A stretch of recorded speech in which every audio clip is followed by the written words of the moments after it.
So week 17 has wrapped up, and basically most of the playoff spots and seedings have been wrapped up at this point, though there is still something to play for in week 18. The 1 seeds are still up for grabs. A lot of divisions are still up in the air. That's for my next video to talk about. We're going to talk about week 17 and how each team performed this week. And with our first matchup of week 17, it was our first Christmas Day matchup, the Dallas Cowboys versus the Washington Commanders. A historic rivalry, but there was literally nothing to play for in this game.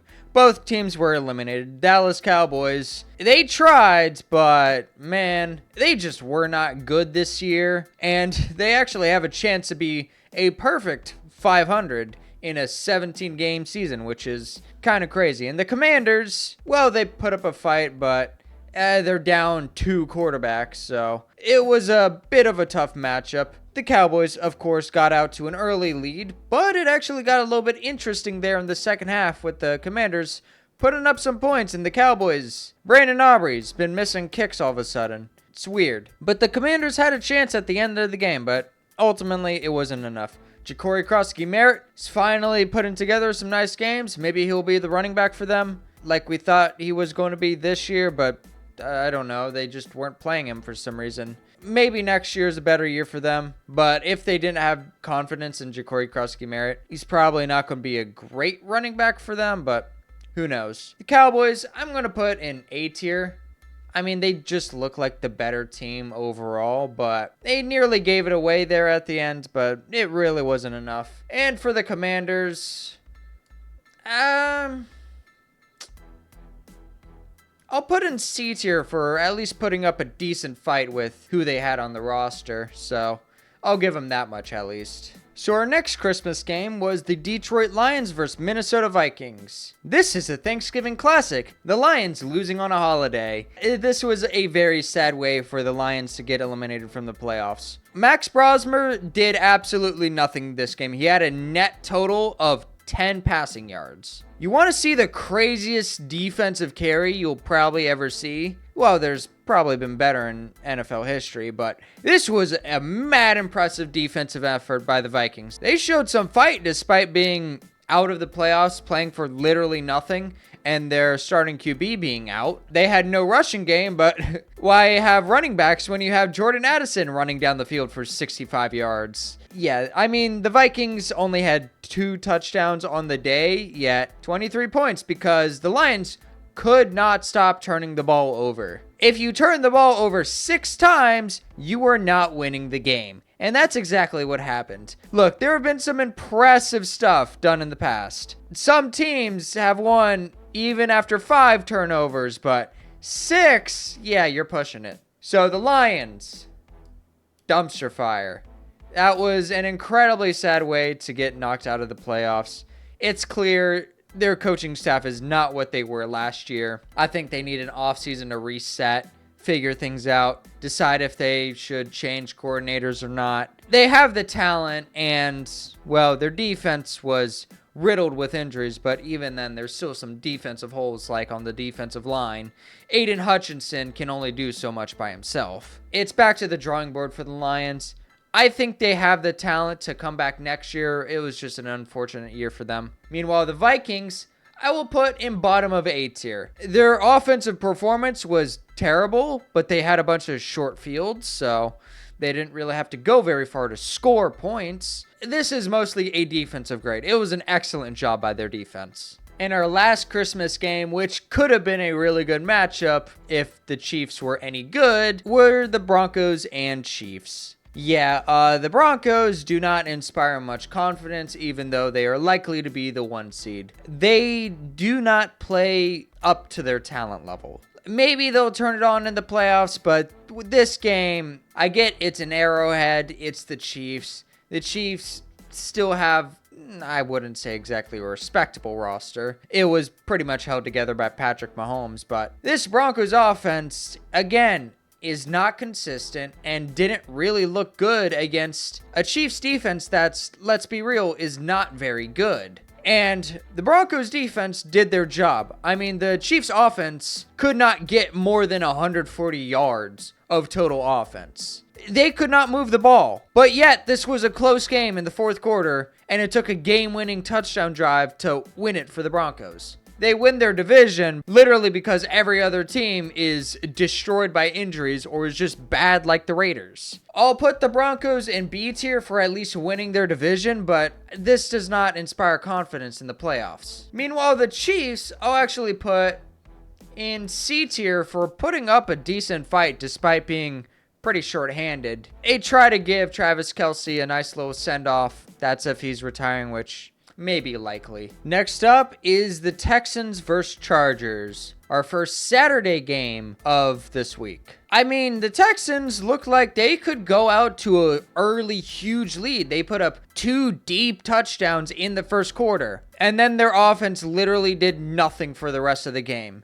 Like, they could not score any touchdowns, could barely move down the field because the Chargers defense finally stiffened up. Meanwhile, the Chargers, this game was a huge missed opportunity. They were able to move down the field fairly regularly, though Justin Herbert was getting pressured a lot, so it was tough for him to make plays consistently. But the Chargers had multiple chances. At the end of the first half, they got an interception, got into field goal range, and then Cameron Dicker missed an easy kick. For what? This guy made the Pro Bowl. He doesn't miss kicks. And then later on, in the fourth quarter, the Chargers score a touchdown. Oh, they might actually have some momentum now. He misses the PAT. So yeah, this game had multiple missed opportunities. The Chargers got down to the red zone multiple times and didn't convert. Justin Herbert threw a red zone interception. That could have been points right there. The Chargers definitely did enough to win the game, but they shot themselves in the foot multiple times. And now, instead of having a chance to win the division this week, they're locked into the wild card and maybe they get to do seeding. But Justin Herbert's hurt. They're going to be benching him, so they don't really care what happens. And yeah, the Texans, that defense is really good. But if they go up against a team that has a really good offense that can beat their defense, the Texans' offense, I don't think will win a game. It'll be entirely on the defense to win them games in the playoffs. I will put the Texans in B tier. At least it was a more impressive opponent they beat than the Broncos. But yeah, I just don't see it with the Texans this year. And the Chargers, I'm going to put in D tier.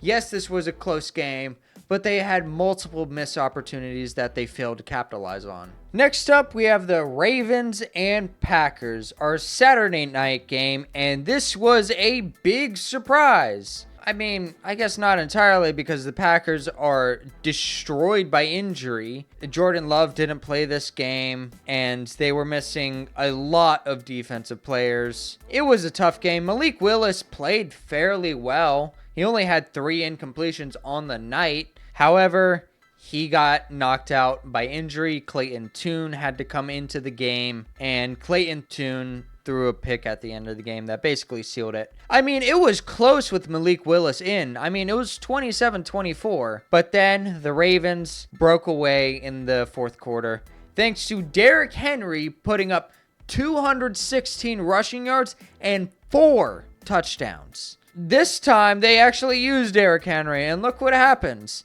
Tyler Huntley didn't really do anything, but he did enough, and Derrick Henry did the rest. Who knew leaning on a Hall of Fame running back would help you get a win? That would have been great last week, but doesn't matter because the Steelers ended up losing.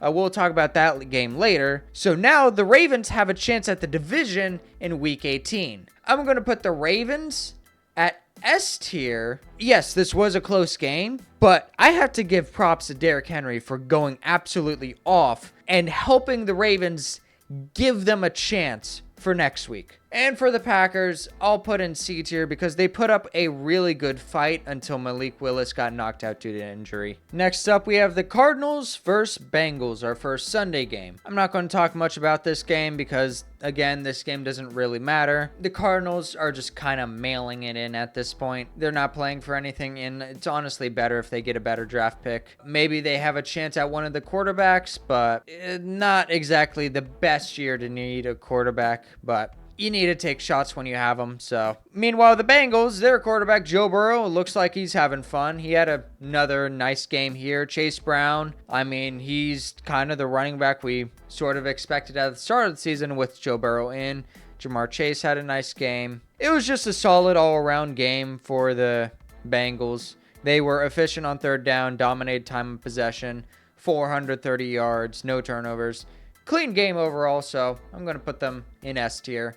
And meanwhile, the Cardinals, I'll put in F tier. And now let's talk about that AFC North game, the Steelers versus the Browns. This was a game the Steelers had an opportunity to lock up the division and basically have a bye week next week. Nope, they instead blew a pretty, not exactly easy game against the Browns, but the Browns only had 3 wins coming into this game for a reason. I get it, it's a divisional opponent. And the Steelers were missing DK Metcalf this game, which definitely affected their passing game. They had no downfield threats. Their running game was basically stuffed, and Aaron Rodgers couldn't really do much all game. Now, the end of the game was a serious problem. Final drive, they go down the field. 3 straight shots to MVS when there were other open receivers, especially on that 4th down play. Kenneth Gainwell was coming open in the middle of the field, and Aaron Rodgers just didn't look that way. Give it to Kenneth Gainwell, and he scores a touchdown there. And Chris Boswell missed a field goal that definitely could have come into impact here, but it wouldn't have mattered if they didn't score a touchdown there. And the Steelers had multiple interceptions from Shedeur Sanders. Shedeur Sanders didn't really play the greatest of games. They had multiple short fields and did absolutely nothing with them. This was an all-out embarrassing performance from the Steelers in a game they really should have won and locked up a playoff spot. But now they have to sweat against the Ravens. So I'm going to put them in dumpster fire. This was a game they could not lose. Myles Garrett also didn't get the sack record this game.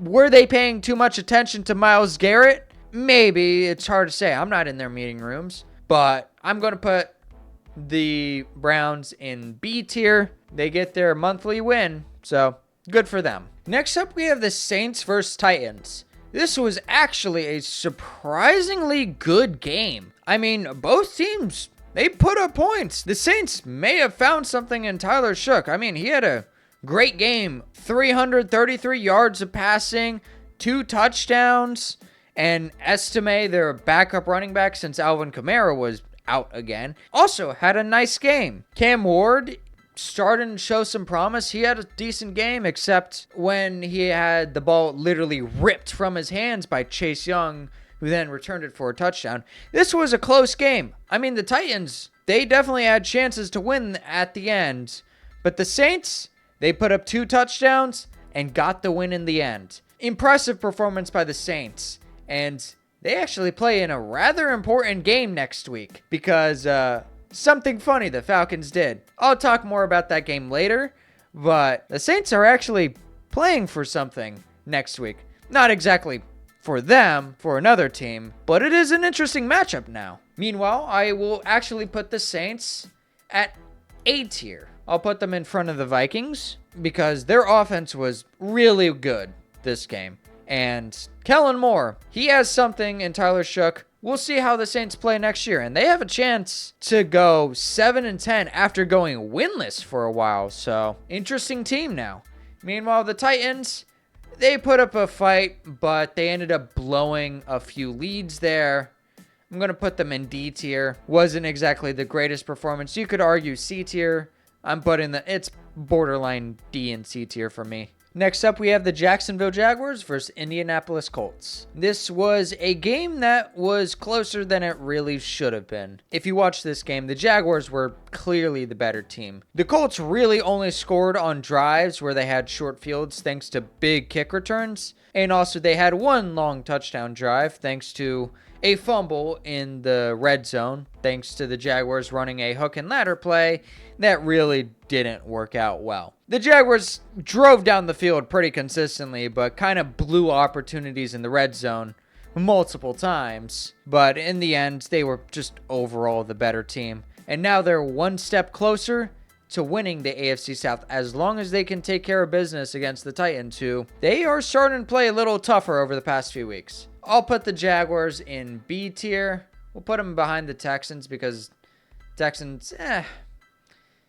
more impressive opponents, though I wasn't exactly, you know what?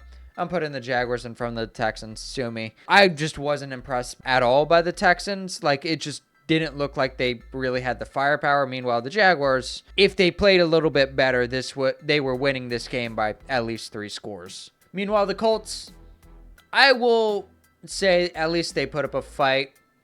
We'll put them upper C tier because Phillip Rivers tried his best, but he's not going to get you any wins in today's NFL. They really should have just let Riley Leonard start rather than trying to do this whole Phillip Rivers thing. Our next matchup is the Buccaneers versus Dolphins. This matchup didn't really matter too much, but now it's actually starting to look like it mattered. If the Bucs were able to win this game, the Saints versus Falcons game literally would not matter. They'd be 8-8 and not have to worry about that game. But now they actually have to worry about that game because they could not beat the Dolphins with Quinn Ewers. Meanwhile, Quinn Ewers, maybe the Dolphins have something in them? We'll see. There's not a lot of quarterbacks available. There's Mac Jones, Malik Willis, the sweepstakes for Kyler Murray. Yeah, the quarterback market in free agency this year is rough. And maybe Lamar goes on the trade market for some reason. We'll see what happens there. It looks like Mike McDaniels has coached himself into at least another year with the job. This team has shown some real fight over the past few weeks. They're 7-9 after not winning a game for a while. And this was a tough-fought win. Etienne had a decent game. Ewers had a decent game. But meanwhile, the Buccaneers, what a rough season. Baker Mayfield, really rough game. Multiple red zone turnovers. Like, they were able to drive down the field, but they just cost themselves so many points. In fact, they missed a field goal that probably would have tied this game and given them the chance to win the game at the end, but they did nothing with it. But at least it comes down to next week, but now it's a complicated scenario for the Buccaneers to actually win the division when they could have at least taken care of business here, won this game, and you wouldn't even have to think about next week that badly. But Buccaneers, we'll put in D tier. At least it was a close game, but this was a game they needed to win. Meanwhile, the Dolphins, I will put in B tier. It was a solid overall performance. For their talent level, I'm going to put them over the Broncos. This was a more impressive win by the team of their talent level than the Broncos of their talent level. The Broncos are a better team, so they should have won better. Next up, we have the New England Patriots versus New York Jets. This is a game I won't also be talking much about. Drake May, excellent game. He had more touchdowns than incompletions. He only had 2 incompletions on the day. He had a really nice game. The Patriots, it was never close. They jumped out to a huge lead in the first half and cruised in the second half. Travion Henderson had a solid game. Ramondre Stevenson had a nice game as well. Stephon Diggs, nice game. Brady Cook, there's nothing to him. He's an undrafted free agent for a reason, and he's probably not going to have a job next year. If he's lucky, maybe he lands a third string role with a team. But yeah, the Jets, they're not any good. Aaron Glenn's coaching tenure is in question, but I think he at least gets 1 more year. We'll see what they do. I'm going to put the Patriots in S tier. I'll put them behind the Ravens, not because their win was less impressive, but how important the Ravens win was. That's kind of the tiebreaker for me. The Ravens win was important for them to keep their season alive. Meanwhile, the Patriots win, it does mean something because at least they're 1 step closer to the 1 seed if the Broncos lose for some reason. But it's the Jets, you know? And meanwhile, I'm going to put the Jets in F tier. Next up, we have the Seahawks versus Panthers. This was the result we expected. The margin, roughly what we expected. But the game, it was much closer than the score really said. I mean, this was a battle until the fourth quarter where finally the Seahawks were able to break away and get out to a multi-score lead. The Panthers, they just couldn't really do anything all game. Bryce Young had only 54 passing yards. The running game was non-existent. Yeah, this was a rough game by the Panthers offense. Seattle's offense didn't fare much better. They had less than 300 yards. Sam Darnold literally did nothing in the first half. But they were finally able to put some points up in the second half, and they were able to get a crucial win to set up the matchup between them and the 49ers for the 1 seed. So this was a very important win for them. I'll give them credit for that. They were able to finally break away. They were just the better team on the field, so I'll give them A tier, but behind the Saints because I wasn't exactly impressed with the win, but it was still a good win by the Seahawks. Meanwhile, the Panthers, their offense looked bad, but they do this alternating win-loss thing, so this game really didn't matter that much. I mean, if they won this game, they would have won the division, but this was a tough win for them anyway. I'll put them front of D tier because at least they put up a pretty good fight, but the offense just didn't show up today. Next up, we have the Giants versus Raiders, the battle for the number 1 overall pick. And the winner of this game would actually be the loser because both of these teams stink. The Giants do have talent, but all their talent is hurt. Also, Abdul Carter's pretty good, and their defense looks okay, but they definitely have some holes they need to fill. Jackson Dart had a solid game. It was a good game by the Giants offense, but they didn't really want that. And the Raiders, they were clearly trying to lose this game. Management literally pulled all their star players except Ashton Genty for some reason in order to practically lose this game. The Raiders lost the battle, but ultimately won the war as long as they can lose another game next week. For their performance, the Raiders, I'm going to put in F tier, but this was a loss for something, so I'll put them front of F tier. I mean, the Raiders were just straight bad, so I can't really put them much higher, but this loss means something. Meanwhile, the Giants, yes, this type of performance I would usually put in S tier, but I'm only going to put it in A tier because they blew their tank and now they're not going to be picking number 1 overall, which would have led to a lot of draft picks probably because a quarterback needy team is going to be rising up the board for Mendoza. Now they probably don't get those picks. Maybe they get some picks because they're number 2 overall and a QB needy team needs to jump somebody else in order to land maybe Dante Moore. We'll see what happens there. S tier performance, C tier, I'd say probably F tier result, but this is more of a performance tier list, so I'm going to lean more towards the performance and put it in A tier. Next up, we have the heavyweight matchup of this week, the Eagles versus the Bills. This went pretty much how I expected it to go, but Bills were favored for a good reason. That offense had been humming for the most part for over the past few weeks. They couldn't really do anything against the Eagles offense for 3 quarters. They finally got something going in the 4th quarter, scoring 2 touchdowns. However, the Eagles special teams unit made a huge play in order to set up the win. The Bills score a touchdown, they go for the PAT, and it's blocked by Jalen Carter, who returned to the lineup this week. And when the Bills scored their 2nd touchdown, in order to take the lead and win the game, they went for 2, but Josh Allen missed a wide open Khalil Shakir in the back of the end zone, ultimately losing that game. The Eagles offense, they were able to put up points in the first half. They did nothing in the second half with like 20 yards of offense. This Eagles team is not winning a Super Bowl like this. They can't just show up for a quarter. Their defense showed up for all 4 quarters. The offense needs to show up for more than 2 quarters. I'm going to put them in B tier, just in front of the Browns, because they're kind of playing for something. They're playing for the 2 seed if the Bears for some reason lose.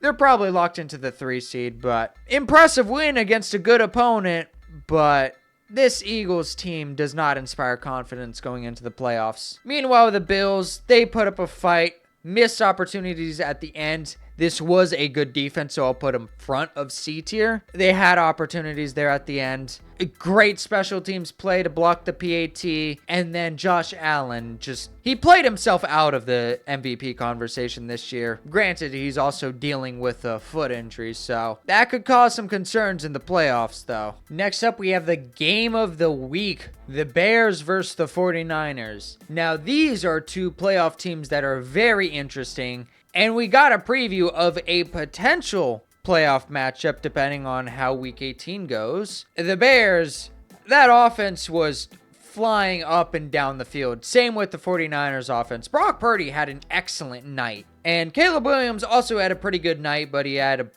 bunch of missed throws that definitely have been a problem all year.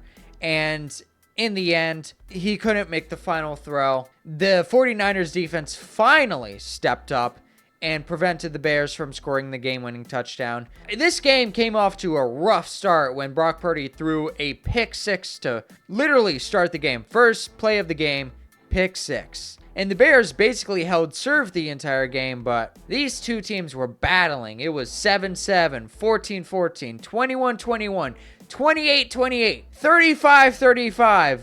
And then finally, defenses started getting stops. The Bears were forced to kick a field goal. The 49ers were stopped at one point. Then the 49ers drove down the field, scored what ultimately ended up being the game-winning touchdown. The Bears drove down the field in order to give themselves an opportunity, but no luck there. Pass rush finally got to Caleb Williams when the 49ers couldn't maintain any sort of pass rush. This was a high-flying game. I'm going to put the 49ers upper A tier for their performance. I mean, their defense is undermanned. They have a ton of injuries on defense, so defense will likely be a problem for them in the playoffs. But their offense is flying hot right now. Brock Purdy's having one of the best 2-game stretches in NFL history. It's pretty impressive what the 49ers are doing. And the Bears, a well-fought loss. But they ended up winning the division this week anyway. They needed this game in order to have a chance at the 1 seed. That didn't happen. And now the battle for the 1 seed is between the Seahawks and the 49ers in Week 18. And our last matchup of the week, the Rams versus the Falcons. Matthew Stafford may have played his way out of the MVP. I mean, the MVP award was his to lose, and he may have lost it with this game. This was a rough game for him. He had 3 interceptions, and all of them were pretty bad interceptions. He was sailing balls. He just didn't have accuracy. And when it came to the end of the game, the Rams finally found something, were able to put up points. Jared Verse had a huge blocked field goal that he returned for a touchdown. The Rams had a chance to win the game. The final drive, 30 seconds left. Matthew Stafford misses a wide open receiver.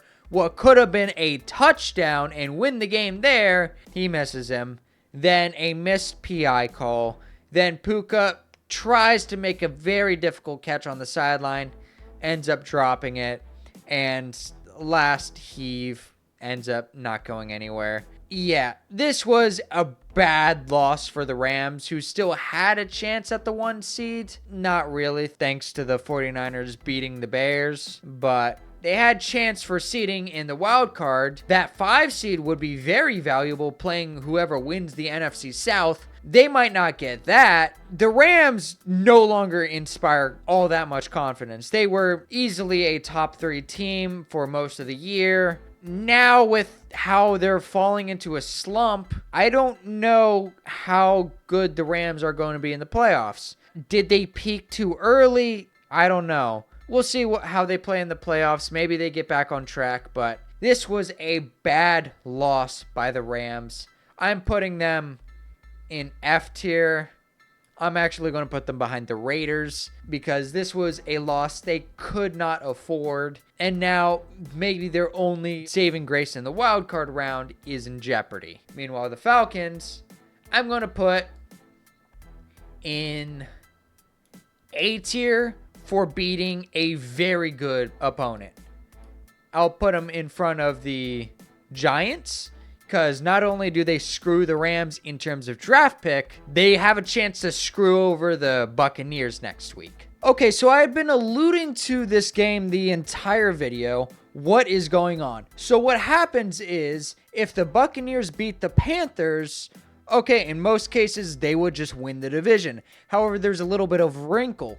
Since the Falcons are currently 7-9, if the Falcons beat the Saints, get to 8-9, the top 3 teams, the Panthers, the Buccaneers, and the Falcons, are all 8-9, and the tiebreaker from all of that would go to the Panthers. So if the Panthers lose, they would be rooting for the Falcons to win against the Saints. Now, if the Panthers end up winning, it's all a moot point, but this is a funny scenario in week 18. Anyways, what do you guys think of my tier list this week? Would you change where any of the teams are listed? Let me know in the comment section below. Anyways, if you enjoyed this video, please leave a like and sub. It is greatly appreciated and lets me know you guys enjoy these videos. Anyways, I'll see you guys in my next video. Bye.